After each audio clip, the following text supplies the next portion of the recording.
इकाई 5 हिंदी कविता। अब इसमें हम पढ़ेंगे घनानंद कविता। घनानंद की कविता, तो ये संपादक जो है वो हैं विश्वनाथ प्रसाद मिश्र। इसका संपादन किया उन्होंने। पुस्तक का नाम घनानंद कवित है। इसके अंदर कविता संख्या जो है 1 से 30 तक है। इसके संपादक विश्वनाथ प्रसाद मिश्र हैं। प्रस्तावना मतलब इसमें क्या क्या बताया गया है, इसके अंदर हमें क्या क्या पढ़ना है। इसके अंदर पढ़ेंगे व्यंजना पद्धति, अत्यंत मार्मिक, मतलब ये जो कविता है इसके अंदर व्यंजना पद्धति का इस्तेमाल किया गया और बहुत ज़्यादा अत्यंत मार्मिक मतलब इमोशनल करने वाली कविता है। ज़्यादातर मार्मिक मतलब क्या होता है, जो इमोशनल करती है। अलंकृत शैली, इसके अंदर अलंकृत शैली, अलंकारों को सही से इस्तेमाल किया गया है। पांडित्य प्रदर्शन नहीं किया गया, मतलब अपने आप को पंडित प्रूव करने का प्रयोग नहीं, मतलब उनका प्रयोजन कोई नहीं है, उन्होंने पांडित्य का प्रदर्शन नहीं किया। हृदय की स्थिति का सच्चा उद्गार किया है। हृदय की मतलब एक व्यक्ति के हृदय की क्या स्थिति होती है जब वो किसी से दूर होता है, किसी से बिछड़ता है, तो उसका इसने सही से एक्सप्लेनेशन दिया है, मतलब बताया गया है इसके अंदर। इसमें प्रेम की विषमता के निरूपण के लिए विरोधाभास का सहारा बहुत लिया है। प्रेम की विषमता मतलब प्रेम में इंसान किस प्रकार से विवश हो जाता है, ठीक है। उसमें विरोधाभास, विरोधाभास भी एक अलंकार होता है जिसमें अपनी ही कहीं भी बात के विरुद्ध इंसान जाता है, मतलब कहता कुछ है और फील कुछ होता है, उसको बोलते हैं विरोधाभास। शब्द भी गढ़े हैं जैसे दिनदानी के ढर्रे पर दिन दिन, मुगल सम्राट मोहम्मद शाह रंगीला के मुंशी, मतलब ये जो घनानंद है वो मुंशी थे, मोहम्मद शाह रंगीला के मुंशी थे ये। दरबार की वैश्य सुजान से प्रेम हुआ इन्हें, दरबार में जो नाचने वाली होती, नाचने गाने वाली होती है, उसी से इनको प्रेम हो गया था, सुजान से, उसका नाम सुजान था। देश निकाला मिलने पर, जब इन्हें देश निकाला मिला तो ये वृंदावन जाकर निम्बार संप्रदाय में दीक्षित हुए। घनानंद की मृत्यु नादिर शाह के समय में नहीं बल्कि अहमद शाह अब्दाली के आक्रमण के दौरान हुई थी। जब अहमद शाह अब्दाली ने आक्रमण किया था उसी दौरान इनकी मृत्यु हुई थी घनानंद की। तो ये सब इसके अंदर है घनानंद कवित के अंदर। अब घनानंद कवित के अंदर 505 छंद है, 505 छंद हैं। संग्रहकार जो है इसके ब्रजनाथ है और ये सबसे प्राचीन संग्रह है। 8 छंद ब्रजनाथ के हैं। अब इसके अंदर वियोग बेली, वियोग बेली मतलब काशी प्रसाद जायसवाल द्वारा नागरी प्रचारिणी सभा से प्रकाशित ब्रज भाषा फारसी प्रणय संवेदना का इसके अंदर मेल है।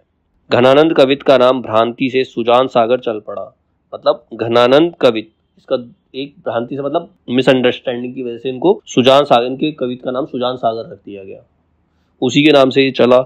यह भ्रांति भारतेंदु के सुजान शतक की भूमिका से आरंभ हुई, मतलब भारतेंदु ने भी सुजान शतक लिखा था, उसी से उनको भ्रांति हुई कि जो घनानंद ने लिखा है वो सुजान सागर है, जबकि वो घनानंद कवित, ठीक है। भ्रांति मतलब डाउट, संदेह।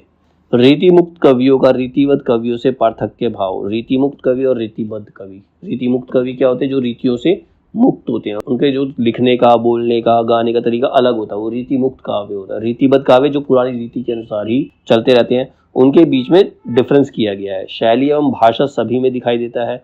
इनमें अंतर्वृत्ति निरूपण की प्रधानता के साथ ही विरह की और अधिक भी जुड़ाव है। इसमें मतलब ज्यादातर इन्होंने प्रेम में क्या लिखा है, विरह स्थिति को दर्शाया है। विरह की मतलब क्योंकि वो खुद अपनी प्रेमिका सुजान से बिछड़े थे, तो इसके इनके प्रेम के अंदर विरह ही दिखाई देता है। जो भी इन्होंने कविता लिखी उसके अंदर विरह वेदना इन्होंने दिखाई। अब ये जो घनानंद थे ये रीति मुक्त कवि थे, ये पुरानी रीति पे चलने वाले कवि नहीं थे। अब रीति मुक्त कवि क्या होते हैं, इन कवियों ने अपनी प्रतिभा का अपव्यय नहीं किया, अपव्यय मतलब फिजूल खर्ची, अपव्यय नहीं किया, और ना वियोग पक्ष में बाजारू रंग ढंग ही पकड़ा। बाजारू मतलब जो बाजार में चल रहा है। कई बार क्या होता है, जो चीज चल रही होती है उसी को पकड़ के इंसान आगे चलने लगता है, मतलब कि पका एक सीढ़ी खाना चाहते हैं, ठीक है, जो चीज चल रही है उसी को फॉलो करते आगे निकल जाते हैं, लेकिन ये वैसे नहीं थे। इनमें स्वतंत्रता मूलक प्रवृत्ति, रोमांटिक स्पिरिट, प्रेम की प्रकृत भूमि पर आरूढ़ होने के लिए जगी थी, वासना के गड्ढे में गिरने के लिए नहीं। मतलब इनका जो प्रेम था वो प्राकृतिक प्रेम था, मतलब नेचुरल प्रेम था, उसमें कोई वासना नहीं, ठीक है। विरोधाभास के अधिक प्रयोग से घनानंद की सारी रचना भरी पड़ी है। साहस पूर्वक ये कहा जा सकता है कि जिस पुस्तक में कहीं भी यह प्रवृत्ति न दिखाई दे उसे बेखटके घनानंद की कृति से पृथक किया जा सकता है, ठीक है। घनानंद की कृति में सब क्या है, उसमें विरोधाभास का इस्तेमाल किया है। जिसमें विरोधाभास ना हो तो समझा जा सकता है कि वो घनानंद की नहीं है।